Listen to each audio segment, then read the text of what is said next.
தொடர்ந்து பல பதிவுகள்ல உடல்ல ஏற்படக்கூடிய பிரச்சனைகள் எல்லாமே நம்ம பார்த்துட்டு இருக்கோங்க. இதுல நான் சொல்ற இந்த முக்கியமான சிம்டம்ஸ் உங்களுக்கு தெரிஞ்சதுன்னா இது காரணமாக இருக்கலாம். காரணமே இல்லாம பெண்களுக்கு காரணமே இல்லாம இர்ரெகுலர் பீரியட்ஸ் ஆகுது.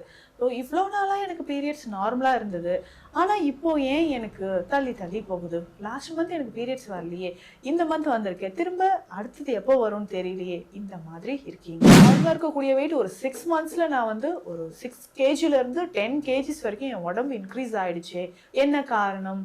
அதுக்கப்புறம் காரணமே தெரியாம அதிகமான ஹேர் ஃபால் ஆகுதுங்க. தலைமுடி உதிர்ந்துகிட்டே இருக்கு, எப்பவுமே டயர்டா இருக்கிறேன் அப்படின்னு. இப்போதான் இந்த 1 year தான் இவ்வளோ வெயிட் கெயின் ஆயிடுச்சு அப்படின்னு சொல்லுவாங்க. அப்போ இர்ரெகுலர் பீரியட்ஸ் இருக்கு, தைராய்டு பிரச்சனை, பிசிஓடி ஆரம்பிச்சு இந்த மாதிரி லைனா போயிட்டு இருக்குன்னா இந்த தைராய்டு ஹார்மோனை எப்படிங்க நம்ம ரெகுலேட் பண்றது? என்ன காரணத்தினால இந்த பிரச்சனை?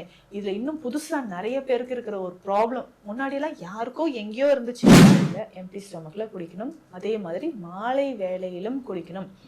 ஒரு வேளை தான் என்னால் குடிக்க முடியும்னாலும் தொடர்ந்து ஒரு வேளை தவறாமல் தினமும் குடிச்சிட்டு வாங்க.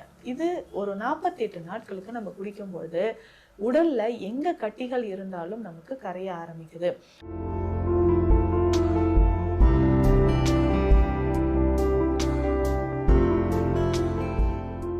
வணக்கம், நான் டாக்டர் நித்யா, சித்தா பிசிஷியன்.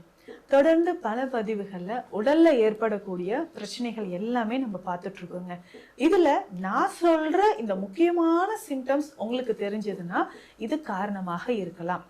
காரணமே இல்லாம பெண்களுக்கு காரணமே இல்லாம இர்ரெகுலர் பீரியட்ஸ் ஆகுது. ஸோ இவ்வளோ நாளா எனக்கு பீரியட்ஸ் நார்மலா இருந்தது, ஆனா இப்போ ஏன் எனக்கு தள்ளி தள்ளி போகுது? லாஸ்ட் மந்த் எனக்கு பீரியட்ஸ் வரலையே, இந்த மந்த் வந்திருக்கேன், திரும்ப அடுத்தது எப்போ வரும்னு தெரியலையே, இந்த மாதிரி இருக்கீங்களா? தேவையே இல்லாம உடல் எடை அதிகரிச்சுக்கிட்டே போகுதா உங்களுக்கு? ஸோ நார்மலா இருக்கக்கூடிய வெயிட் ஒரு 6 monthsல நான் ஒரு 6 kgல இருந்து 10 kgs வரைக்கும் என் உடம்பு இன்க்ரீஸ் ஆயிடுச்சே, என்ன காரணம்? அதுக்கப்புறம் காரணமே தெரியாம அதிகமான ஹேர் ஃபால் ஆகுதுங்க.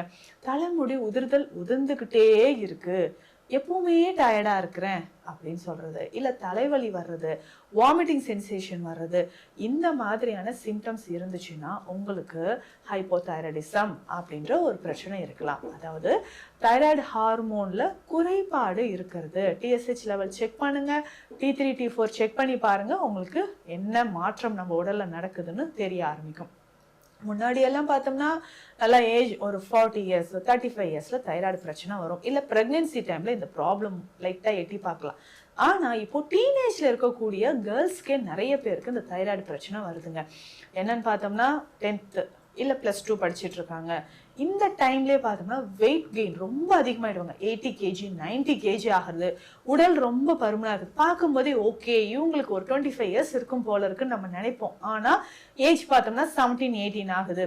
இப்போதான் இந்த 1 year தான் இவ்வளோ வெயிட் கெயின் ஆயிடுச்சு அப்படின்னு சொல்லுவாங்க. அப்போ இர்ரெகுலர் பீரியட்ஸ் இருக்கு, தைராய்டு பிரச்சனை, பிசிஓடி ஆரம்பிச்சு இந்த மாதிரி லைனா போயிட்டு இருக்குன்னா இந்த தைராய்டு ஹார்மோனை எப்படிங்க நம்ம ரெகுலேட் பண்றது? என்ன காரணத்தினால இந்த பிரச்சனை?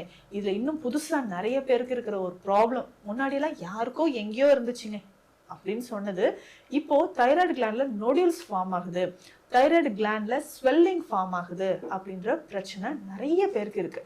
ஸோ இதுல ஸ்கேன் எடுத்து நீங்க பார்த்துருப்பீங்க, FNAC டெஸ்ட் எடுத்து பார்த்துருப்பீங்க. ஸோ அதுல எல்லாமே பார்த்தோம்னா நோடியூல்ஸ் ஃபார்ம் ஆயிருக்கு. ஸோ நார்மலான ஒரு வீக்கம் இது அப்படின்னு சொல்லியிருப்பாங்க. ரேரா ஒரு சிலருக்கு தான் இது மெலிக்னன்சி, அதாவது கேன்சர் மாதிரியான செல்கள் இருக்கு அப்படின்னு வரும்.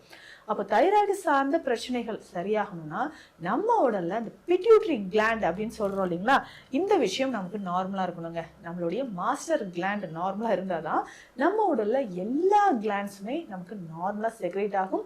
ஹார்மோன் அப்படின்ற ஒரு இம்பேலன்ஸே இல்லாம, ஹார்மோன் இம்பேலன்ஸ் அப்படின்ற ஒரு ப்ராப்ளம் இல்லாம நம்மளும் ஹெல்த்தியா இருக்கலாம். அதுவும் இந்த தைராய்டு பிரச்சனை ஆண்களை விட பெண்களுக்கு தான் அதிகமான பாதிப்பை ஏற்படுத்துது. இன்ஃபெர்டிலிட்டி இஷ்யூஸ் வர்றது, இர்ரெகுலர் பீரியட்ஸ் வர்றது, உடல் எடை அதிகரிச்சுட்டு போறது, இந்த மாதிரி எல்லாம் தெரியுதுங்க.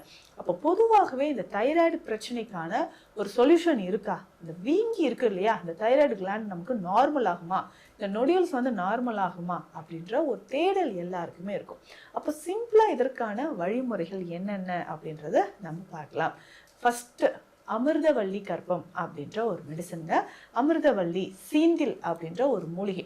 சீந்தில் பொதுவாகவே பார்த்தோம்னா உடல்ல இருக்கக்கூடிய டாக்ஸின்ஸை வெளியேற்றக்கூடியது. நிறைய பேருக்கு சுகர் லெவல் குறைக்கிறதுக்கும் நரம்புகளை வலிமையாக்கவும் உடல்ல இருக்கக்கூடிய கழிவுகள் வெளியேறவும் சீந்தில் ஒரு முக்கியமான ஒரு மூலிகையாக இருக்கு. இந்த அமிர்தவள்ளி கற்பம் டெய்லி ரெகுலராக ஹாட் வாட்டரில் மிக்ஸ் பண்ணி குடிச்சிக்கிட்டே வரணுங்க. ஸோ அப்படி குடிக்கும்பொழுது ஹார்மோன் லெவல் நமக்கு மெயின்டைன் ஆக ஆரம்பிக்கும். அதுக்கு அடுத்ததாக கடுகு ரோகிணி. இந்த கடுகு ரோகிணி நம்ம குடிநீராக குடிக்க போகிறோம். இந்த கடுகு ரோகிணி குடிநீர், கடுகு ரோகிணி நீங்கள் நாட்டு மருந்து கடைகளில் இந்த மூலிகை பெயர் சொல்லி கேட்டாவே உங்களுக்கு கிடைக்கும். இது ஒரு 250 கிராம் நம்ம எடுத்து வச்சுக்கணும். கடுகு ரோகிணியை பொறுத்த வரைக்கும் நல்ல ஒரு வெப்பத்தன்மை இருக்கக்கூடிய மூலிகை. உடல்ல எங்க வீக்கம் இருந்தாலோ இப்போ இந்த குடிநீர் வேற என்னென்ன பிரச்சனைக்கு குடிக்கலாம் அப்படின்னு நான் சொல்றேன். தைராய்டு பிரச்சனை இருக்கு, தைராய்டு கிளாண்ட்ல ஸ்வெல்லிங் இருக்குனாலும் குடிக்கலாம். லிப்போமா அப்படின்னு சொல்ற கொழுப்பு கட்டி, உடல்ல வந்து கொழுப்பு கட்டி இருக்கு, இல்ல fatty liver, gall bladder stone, இந்த பிரச்சனைக்காகவும் நம்ம இந்த கடுகு ரோகிணி குடிநீரை நம்ம குடிக்கலாங்க. இது எப்படின்னா ஒரு 250 கிராம் கடுகு ரோகிணி வாங்கிக்கோங்க. இதுல வேறு என்னென்ன மூலிகைகள், 100 கிராம் அளவுக்கு நன்னாரி. நன்னாரி அப்படின்னு சொல்றது நம்மளுடைய கிளான்ஸ், அதனுடைய செக்ரிஷன் எல்லாமே சரி செய்யக்கூடியது, உடல் உஷ்ணத்தை தணிக்கக்கூடியது. நன்னாரி 100 கிராம். அடுத்ததாக சோம்பு இருக்கு இல்லைங்களா, 100 கிராம் சோம்பு. தனியா, கொத்தமல்லி விதைகள், இது 100 கிராம் நம்ம எடுத்து வச்சுக்கணும். சிற்றரத்தை 50 கிராம், ஏலக்காய் 50 கிராம். அவ்வளோதாங்க. இந்த மூலிகைகள் எல்லாமே ஒன்று சேர்த்து கொஞ்சம் கொரப்பா நம்ம அரைச்சி வச்சுக்கணும். இந்த கஷாயத்தை நம்ம குடிக்கும் பொழுது எப்படி குடிக்கணும்? ஒரு ஸ்பூன் அளவுக்கு எடுத்து 3 கிளாஸ் தண்ணீர் விட்டு சின்ன துண்டு கருப்பட்டி இதனோட சேர்த்துக்கோங்க. சேர்த்து இந்த கஷாயத்தை ரெகுலராக நம்ம குடிச்சிக்கிட்டே வரணும்.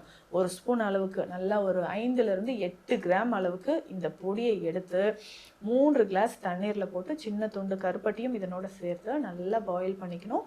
3 கிளாஸ் தண்ணீர் 1 கிளாஸாக வந்ததுக்கப்புறம் ஃபில்டர் பண்ணிக்கோங்க. காலையில் எம்டி ஸ்டொமக்கில் குடிக்கணும். அதே மாதிரி மாலை வேளையிலும் குடிக்கணும். ஒரு வேளை தான் என்னால் குடிக்க முடியும்னாலும் தொடர்ந்து ஒரு வேளை தவறாமல் தினமும் குடிச்சிட்டு வாங்க. இது ஒரு 48 நாட்களுக்கு நம்ம குடிக்கும்பொழுது உடல்ல எங்க கட்டிகள் இருந்தாலும் நமக்கு கரைய ஆரம்பிக்குது.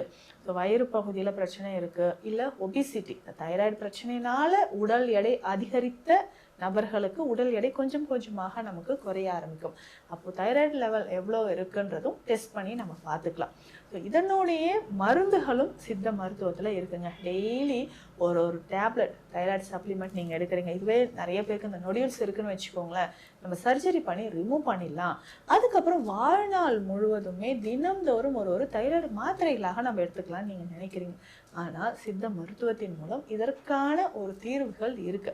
இப்போ இதுவே நார்மலாக ஒரு சிலருக்கு தைராய்டு கிளாண்ட்ல வீக்கம் இருந்தாலும் தைராய்டு ஹார்மோன் லெவல் நார்மலாக இருக்கும். ஸோ பார்த்தீங்கன்னா இதுவுமே ஒரு சிலருக்கு நடக்கும். மிராக்கிள் மாதிரி இதுவும் நடக்கும். தைராய்டு கிளாண்டு தானங்க வீக்கமாக இருக்குது, ஆனால் தைராய்டு லெவல் ஹார்மோன் லெவல்லாம் நார்மலாக இருக்கே அப்படின்னு நம்ம நினைப்போம்.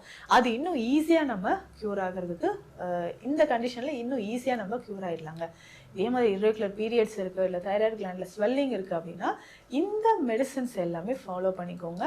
அதே மாதிரி உணவில் பொறுத்த வரைக்கும் இந்த காலிஃப்ளவர் எடுக்கிறது, முட்டைக்கோஸ் சாப்பிட்றது, ப்ரொக்காலி, இது எல்லாமே நம்ம தவிர்க்கணும். அதிகமான உப்பு சுவை இருக்கக்கூடிய உணவுகளையும் நீங்கள் தவிர்க்கணும். ஏன்னா கைட்ரோஜெனிக் எஃபெக்ட் இதில் எல்லாமே இருக்கிறதுனால அது என்ன பண்ணுன்னா இன்னும் ஹார்மோன் இம்பேலன்ஸை அதிகப்படுத்துவதற்கு வாய்ப்பு இருக்குது. அதனால் கொஞ்சம் கேர்ஃபுல்லாக இந்த மாதிரியான உணவு முறைகளை ஃபாலோ பண்ணிக்கிட்டே வரணும்.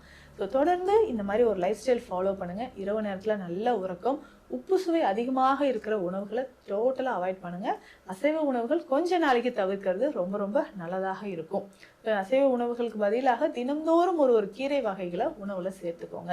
ஏன்னா அந்த தைராய்டு லெவல் நமக்கு நார்மலாக வர்றதுக்கு கீரை வகைகள் ரொம்ப ரொம்ப யூஸ்ஃபுல்லாக இருக்கும். ஸோ இதுலையுமே முக்கியமாக பார்த்தோம்னா சிவப்பு பொன்னாங்கண்ணி கீரையை பயன்படுத்துங்க. ஸோ சிவப்பு பொன்னாங்கண்ணி கீரை தினந்தோறுமே நம்ம உணவில் எடுத்துக்கும் போதும் இந்த தைராய்டு கிளாண்ட் சம்மந்தப்பட்ட பிரச்சனைகளுக்கும் அதுவும் ரொம்ப சிறந்தது. மேலும் இது தொடர்பான மருத்துவ ஆலோசனைகளுக்கு ஸ்கிரீன்ல இருக்கிற நம்பருக்கு கான்டாக்ட் பண்ணுங்க. நன்றி.